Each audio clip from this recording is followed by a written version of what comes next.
Hello ಎಲ್ರಿಗೂ ನಮಸ್ಕಾರ. ಶ್ರೀಲಂಕಾ ಸರಣಿಗೂ ಮುನ್ನ ಹಲವಾರು ಅಚ್ಚರಿಯ ಸಂಗತಿಗಳು ನಡೀತಾ ಇದೆ. ಅದರಲ್ಲಿ ಒಂದು ಯಾವುದು ಅಂತ ಹೇಳಿದ್ರೆ ಸೂರ್ಯಕುಮಾರ್ ಯಾದವ್ ಅವರನ್ನು T20 ಕ್ಯಾಪ್ಟನ್ ಮಾಡ್ತಾರೆ ಶ್ರೀಲಂಕಾ ಸರಣಿಗೆ ಅಂತ ಹೇಳಲಾಗ್ತಾ ಇದೆ.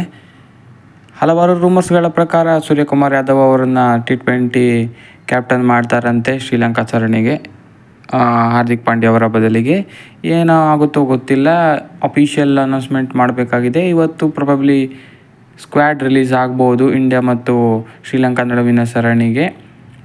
ODI ಸರಣಿಗೆ ಕೂಡ ಕೊಹ್ಲಿ, ರೋಹಿತ್ ಶರ್ಮಾ ಅಂತ ಸ್ಟಾರ್ ಆಟಗಾರರು ಇರ್ತಾರಾ ಇಲ್ವಾ ಅಂತ ಕೂಡ ಚೆಕ್ ಮಾಡ್ಬೋದಾಗಿದೆ.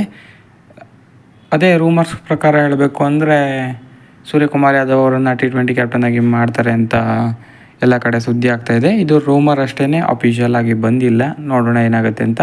ಪ್ರೊಬಬ್ಲಿ ಇವತ್ತು ಸ್ಕ್ವಾಡ್ ಬಿಡ್ತಾರೆ ಅಂತ ಹೇಳಲಾಗ್ತಾಯಿದೆ. ನೋಡಬೇಕು ಏನಾಗುತ್ತೆ ಅಂತ. ಸೊ ಇದಾಗಿತ್ತು ಈ ವಿಡಿಯೋ. ಹೆಚ್ಚಿನ ವಿಡಿಯೋ ಆಗಿ ಸಬ್ಸ್ಕ್ರೈಬ್ ಮಾಡಿ. Thank you.